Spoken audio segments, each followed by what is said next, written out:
అబ్రహాముకు దేవుడు వాగ్దానం చేసినటువంటి కుమారుడు ఎవరు? కొందరు ఇస్సాక్ అన్నారు, కొందరు ఇస్మాయిల్ అన్నారు.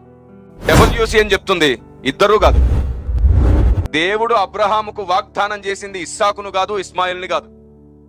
బైబిల్ని సరిగ్గా తెరిచి చూస్తే లోకానికి ఏం జవాబు చెప్పాలో అర్థమవుతుంది. ముస్లిం సహోదరులేమో ఇస్మాయిల్ అంటారు, క్రైస్తవ అన్నదమ్ములందరేమో ఇస్సాక్ అంటారు.